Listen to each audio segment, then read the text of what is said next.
Welcome to Wax On, Wax Off, the podcast where a teenager gains wisdom and insight from pioneers and innovators that have come before in search of how to win in every facet of life and change the world.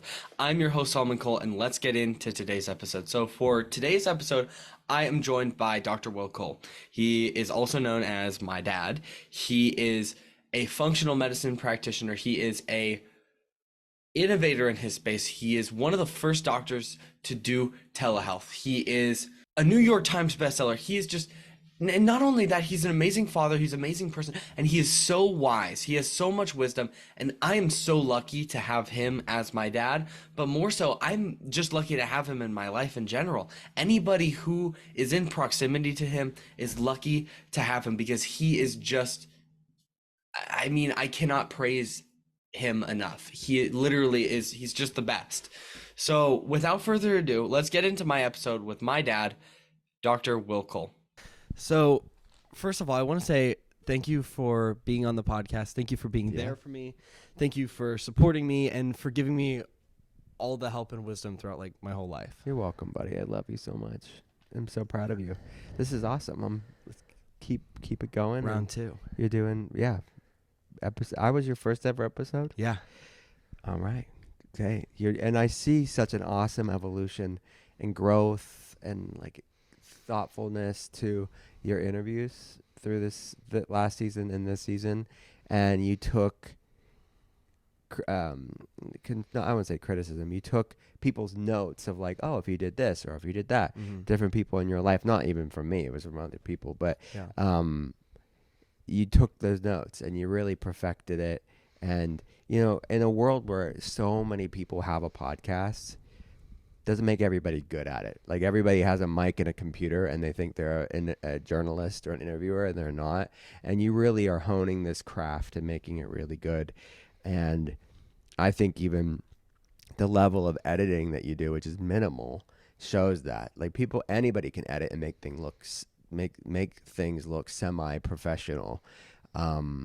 But you really are, as a young man, doing amazing things and only going to get better. So I'm proud of you. Thank you. That really means a lot. And yeah, it's a journey, and I try and use every episode and all the research that I do on the people that I interview. It's like a meditation and really think about how can I really display this person's soul through the episode. That's cool. So with that, starting off, what do you do and why do you do it? So I'm a functional medicine doctor, and I started the first functional medicine telehealth center in the world over 14 plus years ago at this point. And so we consult people around the world. We get labs to them. We give them a functional medicine perspective on their health case. So we deal a lot with people that have autoimmune problems, digestive problems, hormonal problems, nervous system dysregulation issues, other inflammatory problems, and then complex issues like mold toxicity, chronic Lyme disease, chronic fatigue syndrome, fibromyalgia. So these are beyond the basic cases, many of the cases. And then some people just want to optimize and feel their best and want like a thorough sort of biohacking perspective on their case. So that's what I do. And we clinically monitor them and coach them and guide them and give them tools and resources to reclaim their health. So we use food as medicine. We use natural medicines like herbs, botanicals. We use different lifestyle tools, mind-body practices, somatic practices, breath work, meditation, grounding practices, and vagal nerve toning. So all these tools to basically be the best version of themselves, and based on data, based on labs, you can see whatever biomarkers are off to improve over time. And that's my main job. And then from that, I have a podcast where I talk about that stuff called The Art of Being Well. I have books that I've written, and we do other projects out there in the world to make functional medicine more accessible and more affordable for people. So that's what I do. Why do you do it? Why do I do it? I've always had a passion for health and wellness and communication and using language and words to empower people in different ways. So I do that with patients on, communication. A lot of my job is education and empowerment. And learn about themselves. And I do that in book form as far as writing. I do that in article form as far as writing. I do that in podcasts as far as speaking and, writing like an outline of the show. and the titles of the episodes. Like there's just granular things that I like Mhm. doing. So a lot of it is my love of speaking and writing about health Mhm. and empowering people. So that's why I do it. It just gives me fulfillment, I guess, to answer your question more pointedly. Mhm. And it just one thing led to another of what this looks like. But if I look back in my life, it's those type of skill sets and passions, this combination of speaking, writing, and health Mhm. makes sense why I would do what I'm doing, because I've always loved doing those three Mhm. things. You mentioned some different practices, but also foods and these different things that you can do to be healthier. What are 3 things that the average American, but whatever person, can do to live a happier, healthier life? Good question. Number one, I would say eat less sugar. So even the nicer sounding euphemisms for sugar, look on the back of a label of any boxed or canned or bottled food, packaged food, and look for the suffix "ose," O-S-E. There's different iterations of sugar, different forms of sugar, and even like very like greenwashed phrases of sugar, like agave nectar, and educate yourself on labels as a whole beyond even sugar, of any additives and colorings and preservatives and excipients and all that stuff, emulsifiers. Educate yourself on the ingredients, because they can come in sciencey sounding names, but you should know what you're putting in your body on a consistent basis at the very least. So look at I would say almost take a sugar inventory for a day or even a week, and track in a food tracking app like Chronometer or MyFitnessPal or something like that, right? And say, well, what is my breakfast, lunch, and dinner, drinks and snacks? What is the amount of sugar I'm consuming in a day? So look at that, and if you're at X amount of grams, like the average American, depending on their activity level, their health status, their health goals, their genetics, like whatever their glucose tolerance is, they're going to want to be at the very maximum of 150 grams of sugar a day for the average American. Now, there's better quality forms of whole food, fiber-rich sugar. So I don't want to get in the weeds on that. People could have more than that if they're getting it primarily from fruits and starchy vegetables and things like that. And they shouldn't fear that. But added sugar, particularly in the absence of fiber, and in its whole food complex form, you're going to want to have less than that. So 150 is a high amount of the total amount of carbohydrates you're having in, but the context around that, where that's coming from, is it processed foods or whole foods, doesn't matter. But I would say, how does that sugar make you feel? Where is it coming from? Is it mostly from whole foods, or is it mostly added sugar, processed refined sugar? And consider having less than that, or swapping it out. And maybe you don't decrease your sugar at all, but it's going to come primarily from fruits and starchy vegetables instead of candy and packaged and processed foods. So that'd be number one. Number two would be being mindful of prioritizing your protein. So number one, you had a name for it. I would say finding your carb sweet spot. How do you find your carb tolerance, and where are you fueling your body with your carbs? How are you fueling your body with your carbs? Number two would be prioritizing your protein. And it's based on your body mass index and age and all that stuff. But at the very minimum, having 90 grams of whole food, high quality, complete proteins, and meaning you get all the essential amino acids from food and throughout the day. And 90 grams is a minimum, and it could be closer to 100 grams for some people a day. So around 30 grams of protein per meal if you're having 3 meals a day. And you would also track that in Chronometer or MyFitnessPal. Do you have to always track in these food tracking apps? No, you're doing it for a time to learn how does the food you're eating fuel your body or not, and optimizing from there. Grow an awareness, use it as a mindfulness tool, and then you can drop it and not track it, because you just will intuitively know, hey, I'm more or less in the ballpark. You don't want to become obsessive with this and orthorexic and like calorie count. I'm not even using this for calories. We're using this for making sure you're eating enough of the foods that love you back, and then making sure you're in the general ballpark of that throughout the day. And some people like tracking long term. I'm not against it if it doesn't become a source of obsession and shame and stress. But for the average person, I like people to just keep it intuitive, keep it general, keep it check in with your body, and then but you'll have some sort of educated awareness of what more or less is the ballpark of where I'm at.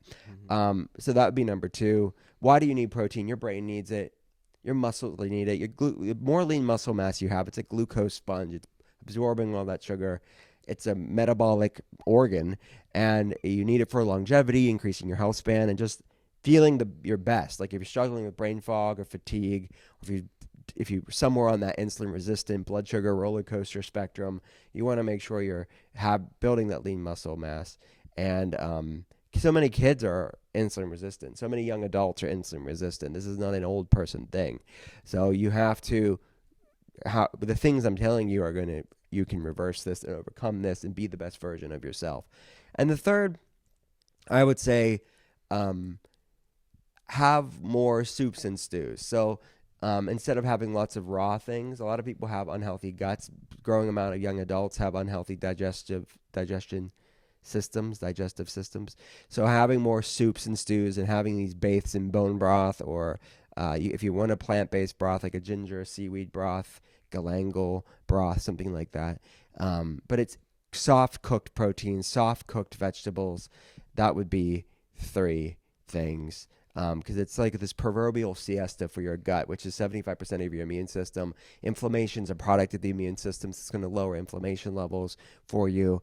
And it's going to help it's your second brain. 95% of serotonin is made in the gut, 50% of dopamine is made in the gut. So it's going to nourish the second brain and work on that vagus nerve that I talked about earlier, which is needed for your parasympathetic, your resting, digesting, anti-anxiety, like feeling optimal nervous system regulation is going to be through the gut primarily. So those are 3 things. And then if I could add a 4th thing, it would be just don't have alcohol. For everybody listening, like there's no healthy amount of alcohol. The research that shows like resveratrol, the antioxidant, would be beneficial for you is largely primarily funded by the alcohol industry. And you need copious amounts of alcohol to get the therapeutic amounts of resveratrol. You can get resveratrol from supplement form and on other foods. And if anybody sees any benefits from alcohol, it's in spite of the alcohol, not because of the alcohol. And so I know I added an extra one. But it's good. And yeah. 4 is good. Real quick, guys, if you could think about how you found out about this podcast, somebody probably told you about it or shared it on Instagram or something like that. The only way that this podcast grows is through word of mouth. I don't run ads. I don't sell anything. I don't do anything like that. And so my only ask is that you continue to pay it forward to whoever showed you this podcast, and that you do the exact same thing. So if it was a review, or if it's a post, or if it's joining the Patreon, if you would do that, that would mean the world to me. And you're going to be responsible for adding value to someone's life and helping someone grow.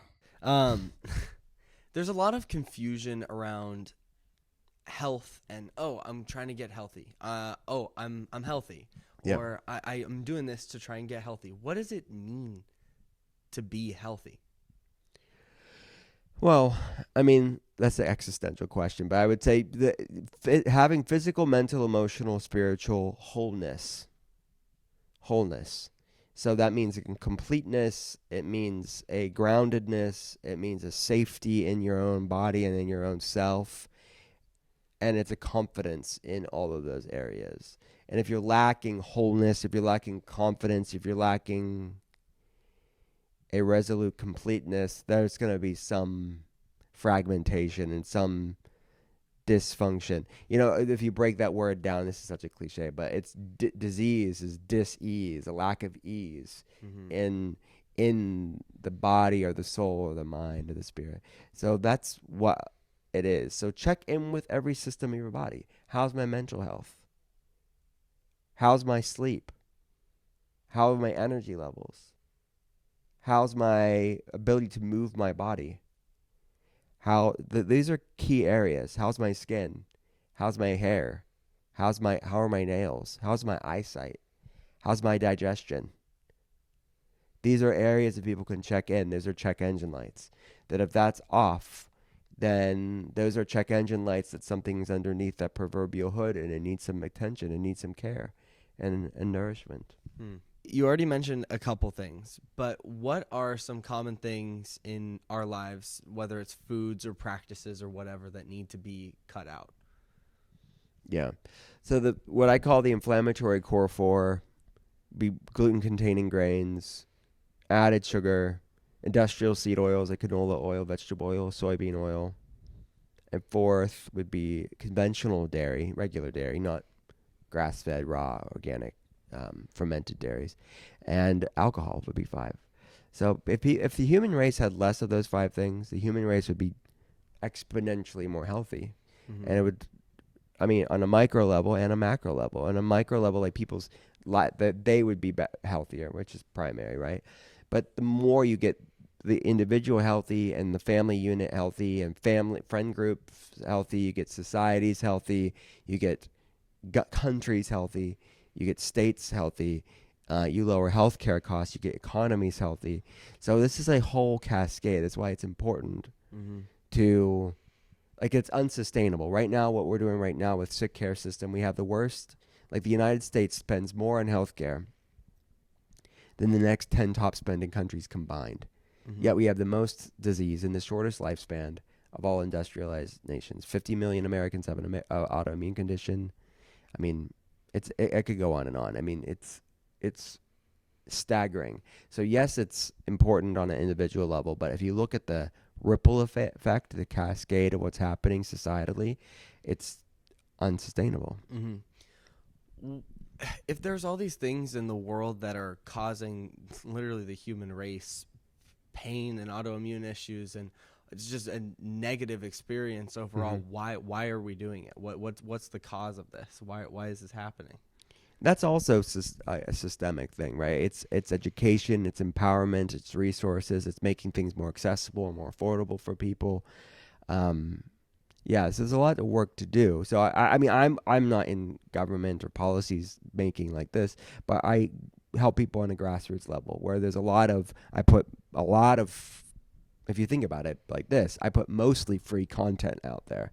So if you talk about, other than having the internet, but I mean, as free as things can be, it reaches a lot of people around the world to get free content. Like, all my articles are free, all my podcasts are free, and my books are low cost. So that's what we have to do. But that's to answer your question. So what do we why are we like this? I think there's a lack of access, but then there is accessible things, but people aren't educated and empowered to go for those things because they're distracted and numbed for things that are distracting and numbing. They're getting that cheap dopamine hit, and they don't even know. So it's like that Maya Angelou quote. She said, "When you know better, you do better." Most people don't know better to do better. Yeah. And that's why education and empowerment is so important. And it's the food supply.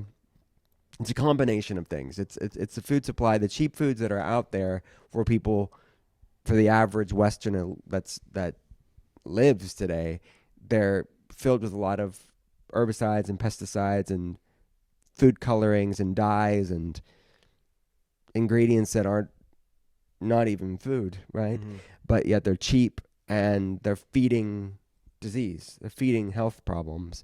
So there's a lack of nutrient density and bioavailability of nutrients that's the raw materials for keeping the body healthy. So it's a whole epidemic of people that are undernourished and overstimulated on technology. It's the anxious anxiety. It's the anxious generation of people out there that are just constantly scrolling FOMO-inducing content. It's in short, to answer your question more succinctly, it is a divorcement. It's a chasm. It's a gaping wound between genetics and epigenetics. So our genetics, researchers estimate, haven't changed in 10,000 plus years. But yeah, our world has changed so much in such a finite period of time.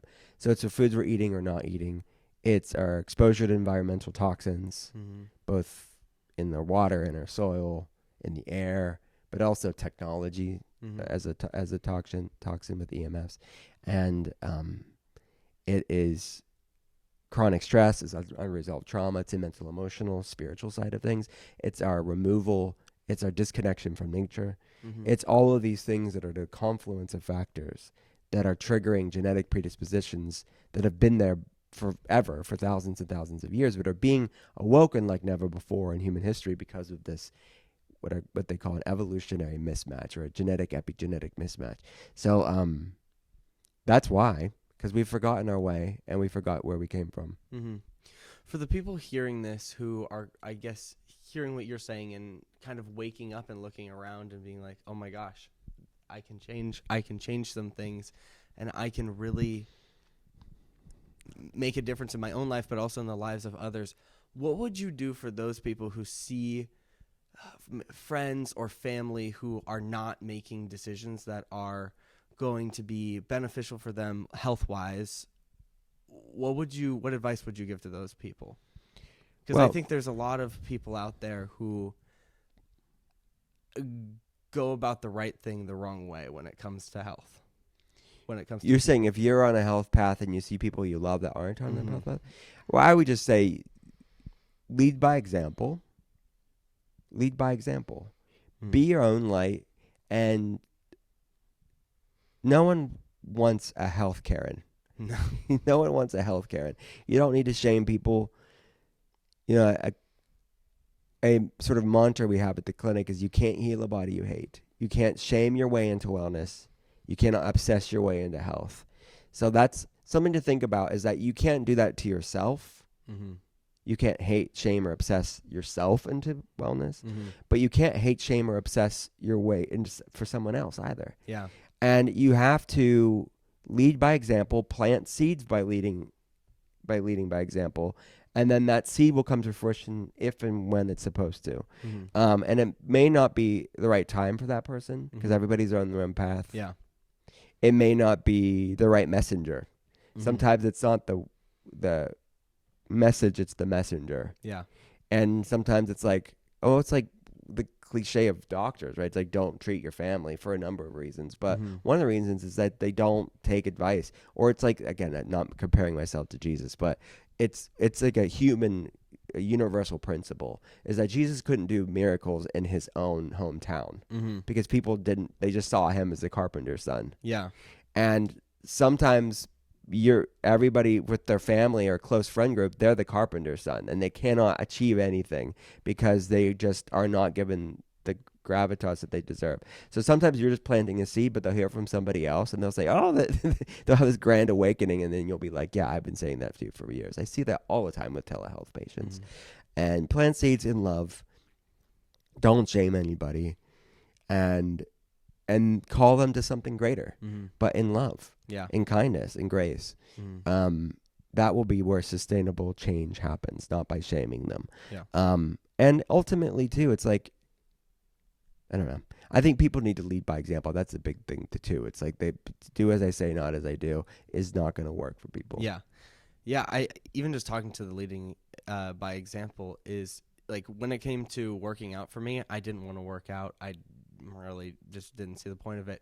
And I would see you every single Friday, Saturday, Sunday, you'd be home, or even after work, you're working out. And I'd be like, oh, okay, that's cool. Whatever. Dad works out. And you would always like, do you want to work out? And I'd be like, no. And you'd be like, sometimes you'd be like, hey, just try it. Just do it. And I'd be like, okay. But for the most part, I just saw you doing it, and I was like, okay, well, I'm going to do it. And I think it's like you said, it's planting seeds, and it's being okay with the time from when the seed is planted to when the plant grows. Yeah. And just having acceptance for that person and being okay with that. Yeah. That if they're going to be, the seed needs to grow a little bit underground, because what's growing within them before you see actual results coming out of them, stuff is happening. Growth is happening within them. Yeah. That you don't know yet. And as a parent, it's a slightly different role too. It's like, I made you do things you didn't want to do all the time. And I think that's a certain level of it as well. Sometimes you have to do things you don't want to do as a kid, like in the context of family and parenting, that are just good for you, and you're doing it because you have to. And I remember so many vacations or things where we'd be together like all day long, and I wasn't at work and you weren't at school, where I'd make you guys work out and But I think you'll look back on them. It was fun. Yeah, it was fun. It wasn't look like back. grueling. It was like 20 minutes. It No, was not big of a it deal. was literally just Yeah. like, I want to watch YouTube instead. Yeah. But you are one of the most humble people I know. Wow. And I did not pay him to say that, guys. no. But when I think of like Thanks. someone who is humble, I think of you.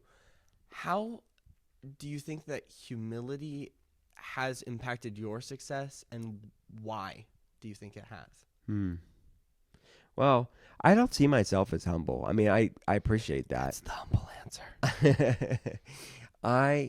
Wait, do I see myself?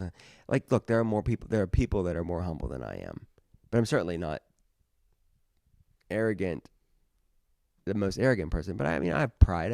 I have pride, and it's I don't know. I think it's my personality of just seeing there's going to be people more talented than you and less talented than you, and I just kind of see myself as like, yeah, there are people that are far more talented than me and smarter than me and all that stuff that don't achieve the things that I have achieved. So I think it's just a matter of being, how can I be a vessel for God's light in this lifetime?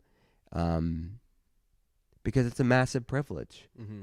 And if you have to see, like, we all have to see ourselves, we should see ourselves, in my opinion, is seeing ourselves as how are we going to be a manager for the things we're given and not always the generator of the things we're given. Mm-hmm. And I think seeing myself as just a conduit, a vessel, a channel for good and productivity and healing and light into this world is really how I see all of us when we're at our best. And the more we see ourselves as like, this is coming from us. I don't know. So how has it served me? I don't know. I just try to be authentically me, Mm-hmm. and this is who I am. So I don't even give it much thought, to be honest with you. I am who I am, and I want to feel good about the things that I do. And I don't feel good when I'm acting selfishly or I'm acting pridefully. I don't feel good. Like, why would I want to continue to feel like that? Mm-hmm. So I'm checking myself, I think, pretty consistently. And I have a lot of people around me, and, my team, and most of my team have been with me for 10 plus years, 14 years. So they'll call me out on my crap too if they see me acting like a certain way. Mm-hmm. So I think it's surrounding yourself with people that remind you of what's important. And I look at people that are prideful and live their life with pride, and I don't want to be like that. It really is like, turns me off. Yeah. It gives me the ick. I can't believe I just said that. Yeah. You can No, we're going to keep that for sure. take that off. These next couple questions are from listeners. And if you are a listener and you want to ask a question, where can they go? Patreon.com/wax on wax off podcast. That's where you can go. $5 a month for cool stuff. Yep. You recommend it, right? Oh yeah. I'm the number one member. Okay. So the first question is, if you could spend one day with one person from history, who would it be and why? I honestly would say George Washington. I know that's kind of a lame answer, but I'm giving it from a high history IQ standpoint of, like, I'm not just saying that because that's a basic white guy thing to say. I really would be fascinated by his life and his conflicts and how did he founded a freaking country, like led the country, like he founded it. It was part of the founding of it, but just how he led his life. And he was a man of depth and but complicated and imperfect as well, and deep and flawed. So I think that I would say there are better answers than that too. Charlemagne comes to mind. I think one of the Plantagenet kings of medieval England would be interesting. I had Henry VIII would be very interesting. Yeah. So Okay. Yeah, I mean, this guy literally has an entire wall in our house of just like pictures of like timelines, timelines family and trees. family trees of like Yeah. historical people. Like he's very King Alfred of the Anglo-Saxons would be cool. Mhm. Yeah. A Some lot of Carolingian king would be cool. This person Holy really, Roman Empire. Some sort of what's the family that runs the Holy Roman Empire? Why can't I think of their name? Caesar. No, what's the family? Oh, but Habsburg. The Habsburgs. yeah. They were so inbred, guys. Don't look in the Habsburg. Look at the Habsburg jaw, and be shocked. I'm putting inbred in the title of this show. Yeah, right. Hey guys, I just wanted to let you know something real quick. Creating these episodes isn't a one-person mission. It's a collective adventure, and we want you to join the Wax On, Wax Off family on our quest for wisdom. If you want to support me and become a part of the family, you can join our Patreon. Also, you aren't just supporting the podcast, you're going to be getting access to exclusive content, early access to episodes, and so much more. Become a patron now at patreon.com/waxonwaxoffpodcast. Your support fuels the flame of wisdom and helps us continue this enlightening journey together. Join us on Patreon at patreon.com/waxonwaxoffpodcast. Again, patreon.com/waxonwaxoffpodcast. Thank you for being a part of the Wax On Wax Off family. Your support means the world. Now back to the episode. What is the most underrated health food supplement / health food / health practice? Underrated. Yeah. Mm. Maybe not really known about, or just people kind of like don't think about it. I think so. I would say supplementing, because of our soil microbiome and the soil depletion of nutrients. It is key smart supplementation is really beneficial for optimizing human health and optimizing longevity.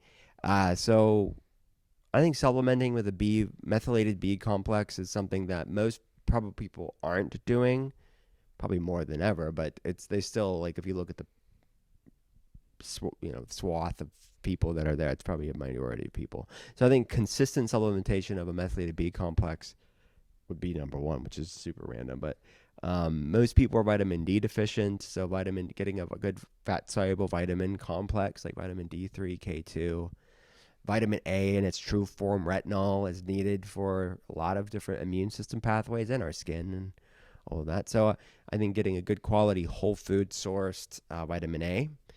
And what else would I say? I would say magnesium. Magnesium deficiency is it's so these are underrated because I think most people aren't doing them, even though the awareness is growing. So I'm not saying those are like novel for the health wellness nerd out there, but they are underrated when you're looking at the average person that's not interested in wellness. Mm-hmm. If you could go to any time in history, which time period and where, and then in parentheses, this person put, you don't know the language. Like, you only know whatever languages you know right now. Yeah. I mean, I said I said Jesus because I didn't say Jesus because I think that, but at the same time, that time period would be really interesting to be an Israelite, to be in the Judean world under Roman oppression. I think would be interesting. And to be a follower of Jesus at that time would be really interesting. But I wouldn't know Aramaic. I mean, I know very little Aramaic, I should say, but I could get around. I could get around with a little bit of Aramaic that I know, but yeah, that's one thing that people probably don't know about you is that you know some. I know a good bit of Hebrew and Aramaic, Yeah. But yeah, so I would say Jesus era, first century, yeah. Like what? That's a weird time, right? I mean, it's a crazy time of Roman Empire. But I also would like to be, not for the quality of life, but I would at all. But the Middle Ages of England would be interesting. But let me just say this: that we live in the best time in human history. So we have 24 hours news cycle. We have the internet. We have all this craziness that make us seem bleak, and we're always at the end times. But the truth is, if you know anything about history, we live in the best, most blessed, privileged time in human history for the most people in the world. And that's not saying there's Of course, there's human suffering. Of course, there's huge inequities. Of course, there's problems in the world. But yeah, the problem has shrunk for most of the planet. By and large, it has never been better. Yes, for the exactly. entire So world. just know that. And I think that's what history can teach us is like, so we don't repeat what humanity has done in the past. We can learn from it, but also makes you appreciate our life now. And life is better than for most people on the planet than ever before. Who's your favorite music artist? Right now, it's subject to change. I would say like super smart, like on every level is Beyonce. I think she's just done really cool things with sound and like bashing down lines of like with the country album. Like she's the #1 country artist right now on the Apple iTunes. So I think there's something cool about that. And you have to have that level of success for that long to be able to do what she's done. It's very few people that could do that. So if you want to tell me I'm probably the least fan of Taylor Swift, but Why is that? look, I think Taylor Swift, This is I don't gonna want be all the an Swifties. online war. I don't Let's want all go. the Swifties. I love her as a human being, and she is so talented in some ways. Like she's a brilliant self-promoter. She writes her own music. No one can take that away from her. She writes catchy pop tunes. She has, I think, balanced out, whether it's her or the people around her or both, probably both, have a good pulse on the fandom to give them what they want. So I don't want to take any of that away from her. And I think that she's just talented enough to be aspirational, but also relatable to her fan base. Because every girl up there is like, I could do that. No one's saying that about Beyonce. Nobody's looking at Beyonce and be like, I can do that. Nobody is. Yeah. But Taylor Swift, most people are like, yeah, I could do that. Yeah. I feel like, oh yeah, like we're the same. We're the same. She's just getting paid billions of dollars. So look, I think she's a brilliant marketer. You didn't ask me that question, and I need to stay in my own lane. What do I know about Taylor Swift? I love all the Swifties. Don't come at me. That would be really funny if it's. The Swifties have come at me before, but it's because I've made comments about podcasts on Dear Media, which have a lot of pulp culture things. So they're friends of mine that are hosts of these shows on Dear Media, and I'll again be scrolling, seeing a post about Taylor Swift, and I'll make a comment of just like asking questions, and they'll come at me, man. They'll come at me. How do you make sure that you have time to rest? I mean, you know me on the weekends. Like I will work out. I want to hang out with my family. We'll have to do things that we have to do responsibility wise. But I carve out as much chunk as I can. It vacillates on each weekend. But I want to have time to rest. I'm an introvert. I love people, but I need my refueling time. And you guys are not the same way for me. Like my family, my wife, my kids, I don't feel depleted in the same way that I do feel with like groups of people. And I just need some recharging time. And I'm an Enneagram 5 too, which also lends itself to, and it has to do with your childhood messages and wounding, which we all have. So I'm not saying I'm immutable, but that's more or less, I'm under the umbrella of that Enneagram 5-ness, where I need to do more recharging time on that front too, because I feel like my resources are finite. What advice do you have for the people who maybe don't find it easy to rest, and rest to them, they view it as a negative experience and they're not being productive, or they're not, I could be doing this, but instead I'm resting? I mean, I would say put your phone down. So they're not resting because even when they go to rest, they're scrolling on the phone to rest. And I'm not saying there's never a time to do that. Some people just want to veg out and not think about anything and want some sort of passive. I'm not shaming anyone to do that. Never. They could do it sometimes, but they need to check the amount of time they're spending on their phone doing that, and having less or no time for a time, like maybe taking a break off of it for a season. I'm not a fan of people always at war with technology and having to go on fasts and bring it back. It's just this diet culture with phones. I don't like that either.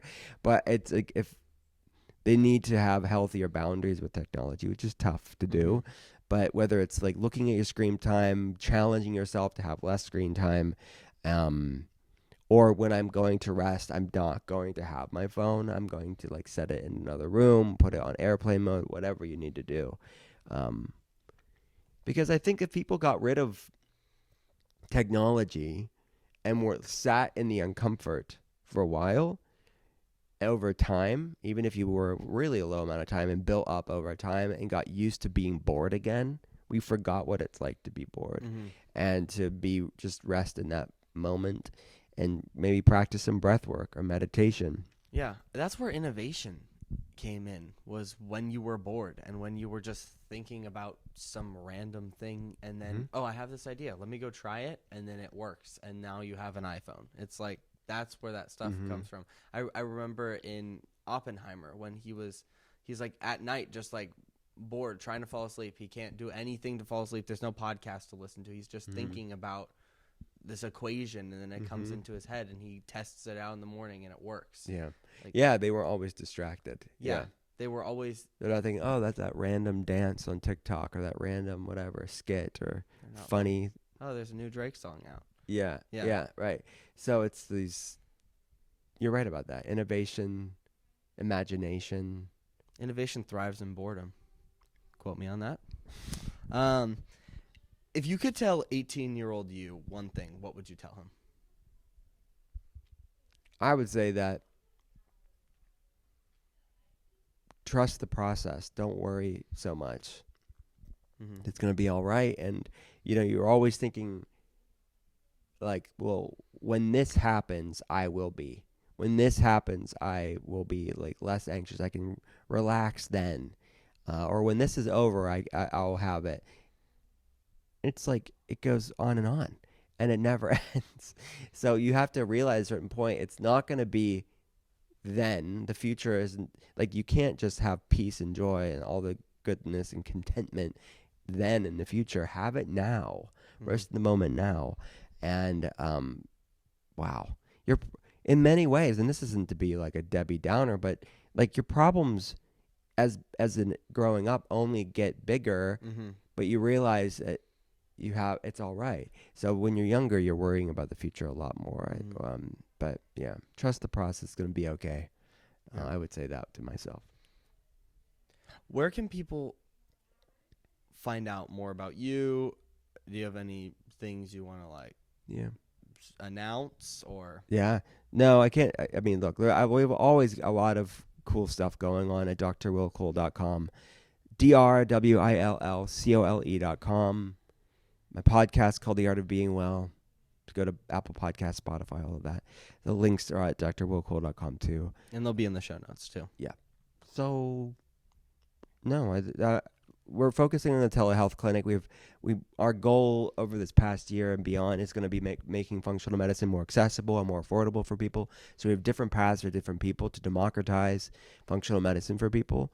So if you're interested in optimizing your health, feeling the best version of yourself, then check that out. But again, lots of free resources as far as articles and podcasts, and all the books are there too. And but yeah, exciting stuff coming up, but nothing to announce right now. Okay. You only get to say literally one word, one last word to the people. What's it going to be? The last word for life? No, just one word. Just say a word, and then the episode ends.